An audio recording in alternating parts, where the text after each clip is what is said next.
नमस्कार दोस्तों, स्वागत है आपका फ्यूचर पे। इस चैनल का उद्देश्य आपके भविष्य को सही दिशा देना है। आज हम चर्चा करेंगे कि क्या आपके मन मस्तिष्क में भारत के प्रतिष्ठित सरकारी नौकरियों या सरकारी सेवाओं, जिसे सिविल सेवा, केंद्र सरकार में जो या संघ के स्तर पर जिसको आईएएस, आईपीएस या आईएफएस कहते हैं, और राज्य स्तर पर जिसे पीसीएस, प्रोविंशियल सिविल सर्विस कहते हैं, क्या आप उस परीक्षाओं की तैयारी के लिए प्रयासरत हैं या उनके बारे में सोच रहे हैं? तो आपको शुरुआत कहाँ से करनी है? कहाँ से शुरुआत करें? प्रश्न ये है। हर मतलब अभ्यर्थी के साथ यही चिंता है कि शुरुआत कहाँ से करें। तो भाई, शुरुआत जो है करने के लिए सबसे पहले आपको दो तीन चीज़ों का बहुत बहुत ज़्यादा भागना नहीं है। आपको सबसे पहले एनसीईआरटी लेना है। एनसीईआरटी कौन सी? क्योंकि एनसीईआरटी में बहुत कुछ रहेगा एनसीईआरटी में, लेकिन सबसे पहले आपको ओल्ड एनसीईआरटी लेनी है।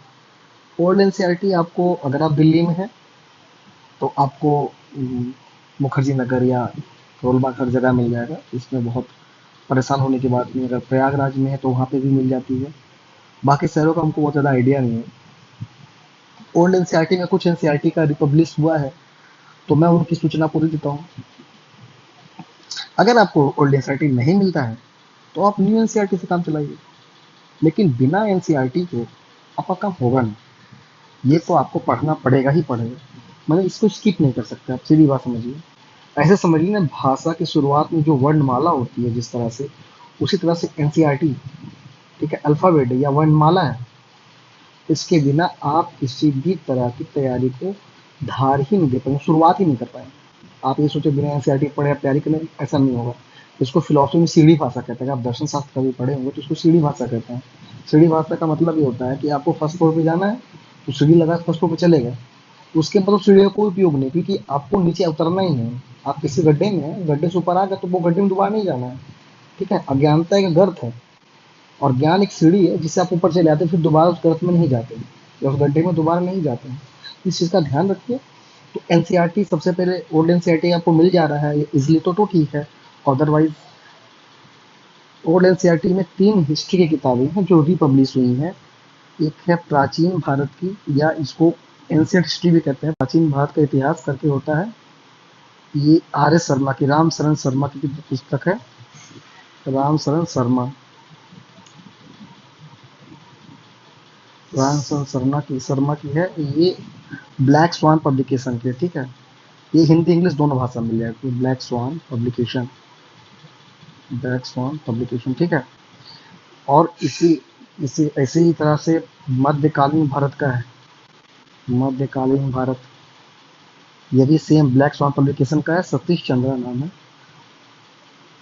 राइटर का। और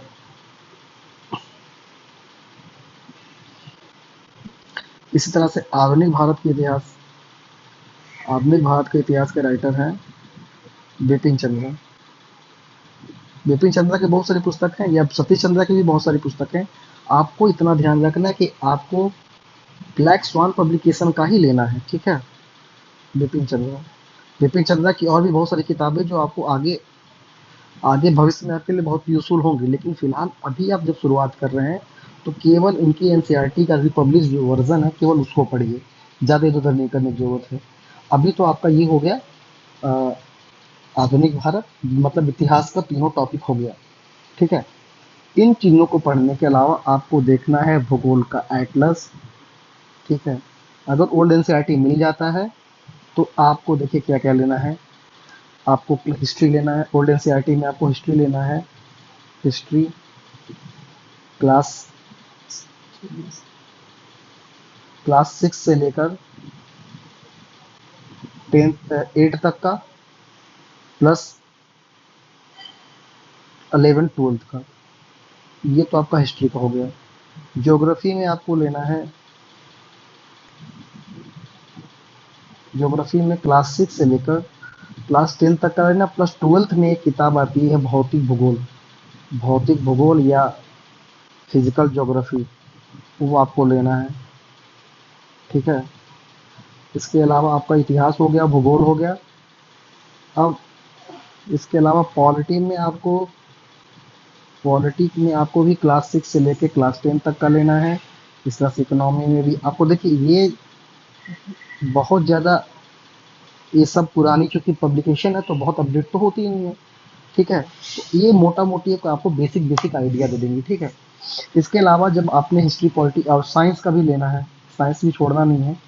ठीक है, साइंस का भी क्लास 6, साइंस का भी क्लास 6 से लेकर क्लास 10 तक का ले लेना है।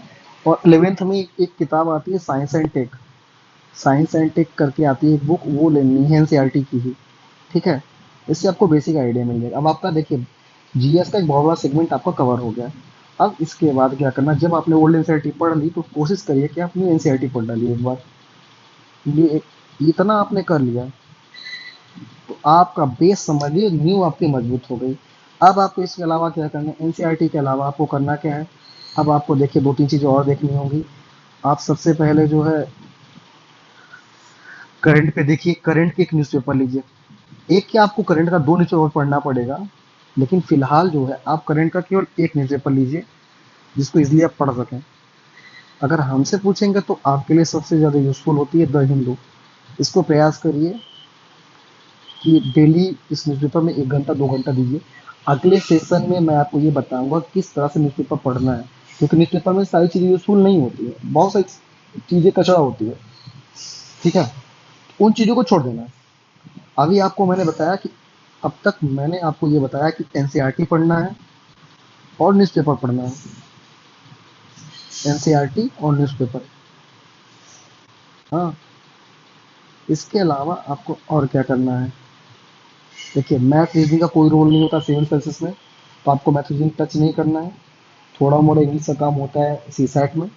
ठीक है, थोड़ा मोड़ा मैथ रीजनिंग का काम वहाँ पड़ता है, लेकिन अगर आपका बाकी सेक्शन स्ट्रांग है तो बहुत ज़्यादा फर्क वरक नहीं पड़ता है, आपको मैथ रीजनिंग कोई ज़रूरत नहीं है। ठीक है, तो जीएस में अपना मोटा मोटा एक आइडिया आपने ले लिया कि जीएस में क्या क्या पढ़ना है। हाँ, अभी फिलहाल आप केवल एनसीईआरटी पढ़िए, न्यूज़पेपर पढ़िए, और इसके अलावा अगर आपको कुछ और पढ़ना है, लेकिन वो एनसीईआरटी पढ़ने के बाद पढ़िएगा प्रीवियस ईयर क्वेश्चन पेपर। ठीक है, प्रीवियस ईयर क्वेश्चन पेपर जरूर पढ़िए। जब आप एनसीईआरटी पढ़ लेंगे उसके बाद प्रीवियस ईयर क्वेश्चन पेपर जरूर लगाइए। इससे क्या होगा, आपको एक लमसम आइडिया मिल जाएगा कि पेपर क्वेश्चन किस तरह से आ रहे हैं। लेकिन इसको एनसीईआरटी पढ़े बिना इसका बहुत ज़्यादा मतलब नहीं है। ठीक है, लेकिन एनसीईआरटी शुरुआत, वो बेस है, वहीं से आपको आगे बढ़ना है।